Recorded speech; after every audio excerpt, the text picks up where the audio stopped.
So it's already pretty well out there that Joker 2 is extremely polarizing. And after seeing it, I'm really not surprised at all. I feel like this movie really is one of those movies that just has so many moments, so many decisions where it takes a path, it takes a course. And in those decisions, it's one of those things where you're either gonna really love it or it's gonna totally alienate you. And I feel like the amount of people that by the end of it aren't gonna be lost by one of those, if not many of those decisions, is going to be extremely slim. And that makes me, feel kind of mixed because there were two things that I think I just really wasn't behind. Meanwhile, for the rest of it, being very engaged and really enjoying most of it. And that kind of goes to a question of, is this movie misunderstood? Is it even considered good in my mind? I guess we'll get into it. It really feels like, especially with this movie releasing, everyone's kind of turned on Joaquin Phoenix and Todd Phillips' version of the Joker. What was once the most talked about, popular comic book movie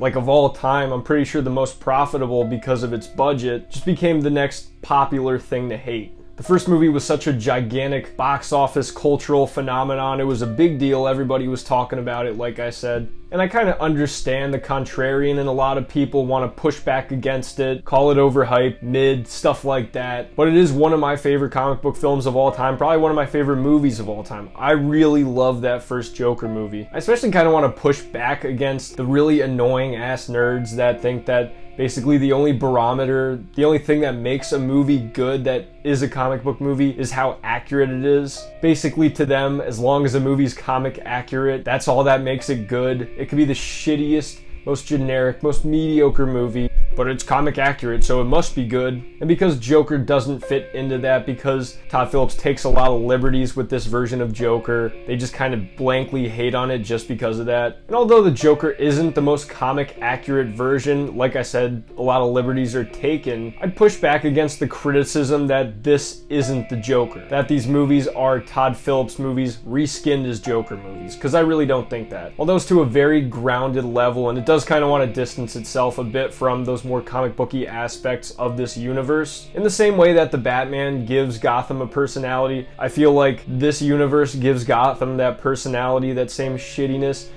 This is Gotham. The Waynes are the Waynes. Harvey Dent is in this movie, and he's very much Harvey Dent. They do take the lore seriously, I think. And also, there are core tenets of the Joker's personality that are included, but they just take it in such a very different direction, very different from anything that we've seen before, that people just write it off as not a Joker movie. I gotta disagree. They do go their own way. They choose to use this lore in this universe to kind of create their own stories instead of shackling themselves to the source material. And that could create situations where, in the first movie, it's for the better. In this movie, there's some decisions where it's for the worse. But I'd rather have a comic book movie that's interesting, fresh, good, a lot more engaging as a movie itself rather than just being a bland, generic, but comic accurate comic book movie. I'd much rather have a movie like Joker 2 where I have a lot of thoughts on it. I was very engaged throughout most of it. Some decisions completely lost me, but it's not like Shazam 2 where I felt absolutely nothing. It's not like Aquaman 2 where I felt absolutely nothing, or Blue Beetle where I felt absolutely nothing. This is far more memorable and less creatively bankrupt than the last 10 DC movies. Those are my feelings surrounding this version of the Joker. It works incredibly well as an Elseworld alternate take on this material, and I very much respect it because of that. It just works incredibly well as an Elseworld alternate take on this material,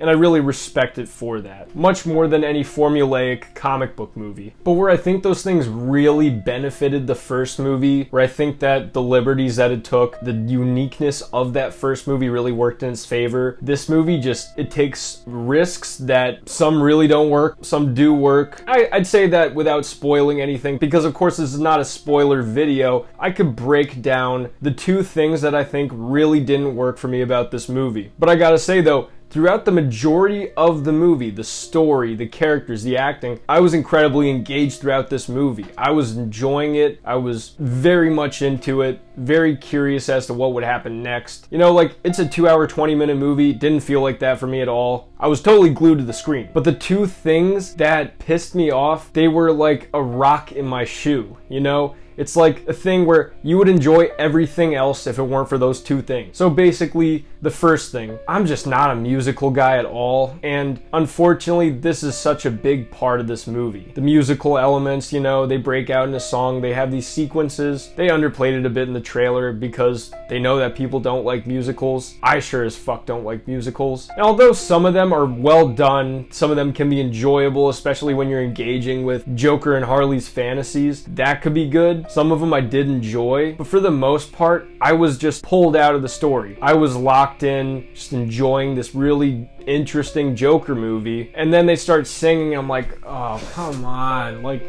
I wanted them to get back to what they were doing. I didn't want these musical numbers. I didn't want these songs. I just frankly don't care. It's just not my thing. Depending on who you are, maybe it could work for you. I'm sure that it works for some people.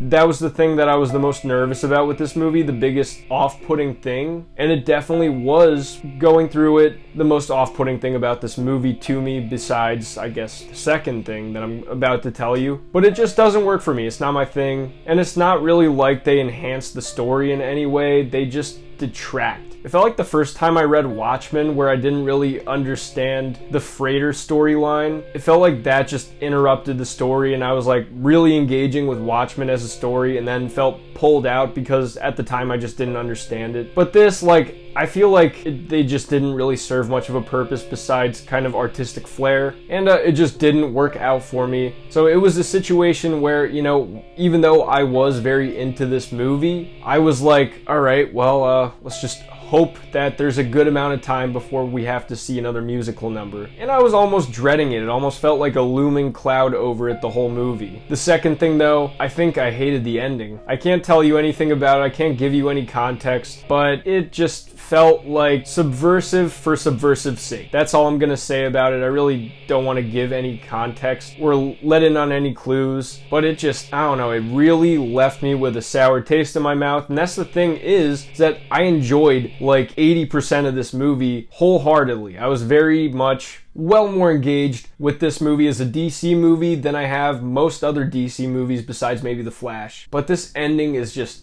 it's a kick in the balls to me, in my opinion. It's a little bit tough to get over, and I don't really know how many people will go for this ending. I have a hard time seeing most people enjoy it. And when that's the last thing you see, despite the fact that I enjoyed most of the previous 2 hours and 10 minutes, it's gonna leave you feeling sore afterwards. But story-wise, direction, I think that there were some very fascinating things in this movie. It kind of furthered the ideas that it did in the first movie. Everything around the social movement of the Joker, him as a public figure, they developed that out a bit. And Lady Gaga's great in this movie. That was kind of expected. They really do play this version of Harley Quinn from kind of a unique angle. They take a very different approach with her than they did in pretty much any other version. These movies do take very unique spins on characters. I think for what they were going for with this movie and thematically, it fit in very well with the story. Joaquin Phoenix, he just slips right back into being Joker. He kills it. I've seen a lot of people say, like,